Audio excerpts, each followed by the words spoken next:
fact that minimal changes occurred between model years. Film historians have pored over frame-by-frame analysis comparing grille. The production pulled a clever trick that most viewers never noticed. The villain truck was actually a single-drive 281 model, not the heavier dual-drive 351 it appeared to be.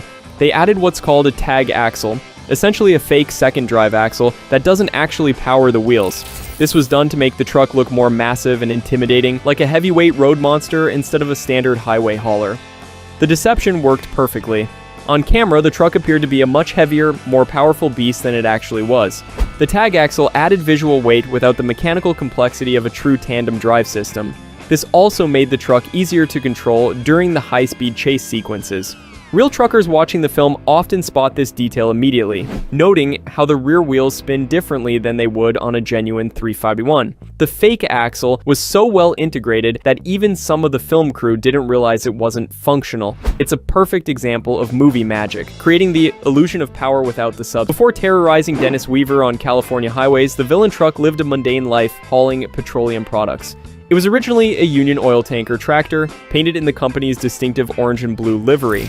The production team found it at a truck graveyard in the desert, already showing its age, but still mechanically sound. They stripped away all the Union Oil branding and the bright corporate colors, revealing the weathered metal underneath. The transformation from corporate hauler to anonymous predator was deliberate. No company logos, no distinguishing marks except pure menace. Some of the old paint showed through in places, creating that mottled, rusty appearance that made it look like it had been prowling highways for decades. The tanker history explains why the truck had such a long wheelbase and heavy-duty frame. It was built to haul thousands of gallons of volatile fuel.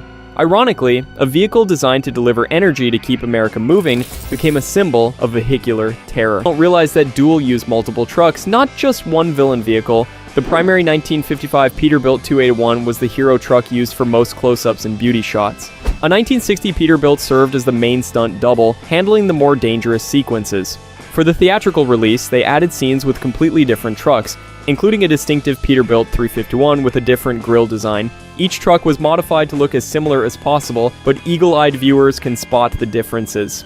The window configurations vary slightly between trucks, the rust patterns don't match perfectly from scene to scene, even the license plates sometimes change positions. The production used at least 4 different trucks throughout filming, possibly more.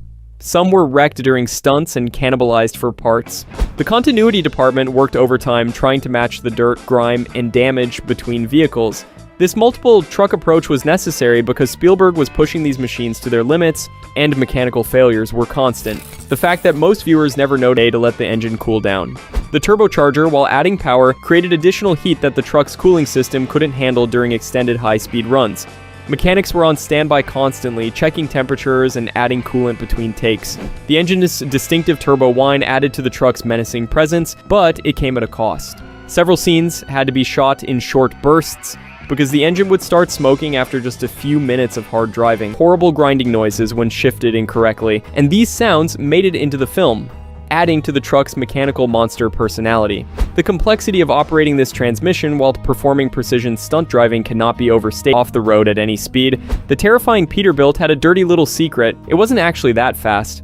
The truck's real top speed was between 60 and 70 miles per hour, depending on conditions. This created a massive problem for Spielberg, who needed to show the truck keeping up with and overtaking a car that could easily do 85-90 mph. The solution involved clever camera work, undercranking the film to create the illusion of greater speed, and shooting on downhill grades whenever possible. They removed the truck's governor to squeeze out every possible mile per hour.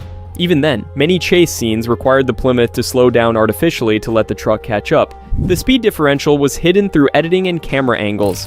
In reality, any decent car from 1971 could have simply floored it and left the Peterbilt in the dust. But Spielberg understood that terror isn't about reality, it's about perception.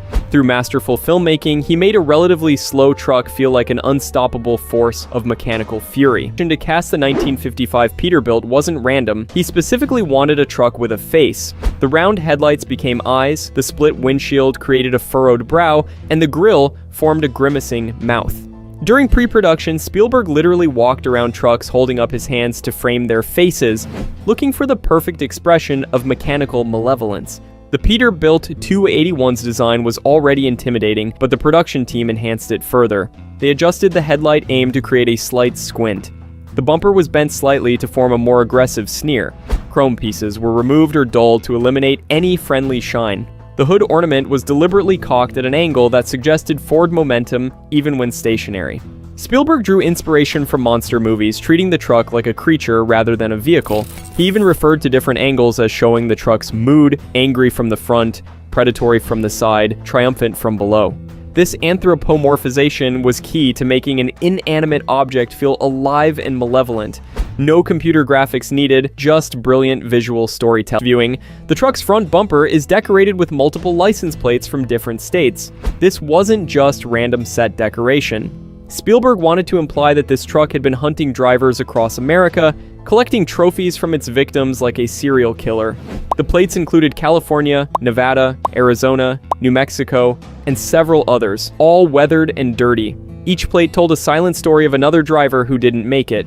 The arrangement wasn't symmetrical, they were attached haphazardly, as if added one by one over years of highway hunting. Some plates were bent and damaged, suggesting violent encounters. The prop department actually researched which states the truck could have realistically traveled through on major trucking routes. They wanted the collection to make geographical sense. During filming, they occasionally rearranged the plates between shots, creating subtle continuity errors that somehow made the truck feel even more unsettling.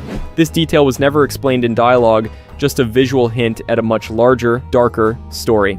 How many drivers had this truck stalked before Dennis Weaver? The license plates suggest dozens, massively uglier throughout filming, and this wasn't by the truck driver, with no actor name attached. This wasn't just a budget decision. Spielberg wanted the truck itself to be the villain, not the human operating it. We see only glimpses. An arm waving goodbye, boots stepping down, a silhouette in the cafe. The driver wore the same plaid shirt and jeans throughout filming, becoming more an extension of the truck than a separate character. Multiple people actually sat in the driver's seat during filming, including several stunt drivers and even crew members for certain shots. Spielberg rejected any shot that showed too much of the driver's face or gave him too much personality. In his vision, the driver was merely the truck's brain, not its soul. This anonymity made the truck scarier. It wasn't driven by human motivation, but by pure mechanical malevolence. The decision influenced countless future films where vehicles themselves became the true antagonists. And before our last fact, don't forget to hit subscribe for more incredible movie vehicle secrets, and comment below if you knew any of these facts about Duel life as a humble TV movie, which explains some of its production quirks. The original cut was only 74 minutes long, shot in just 13 days for AB was a problem. Theatrical films needed to be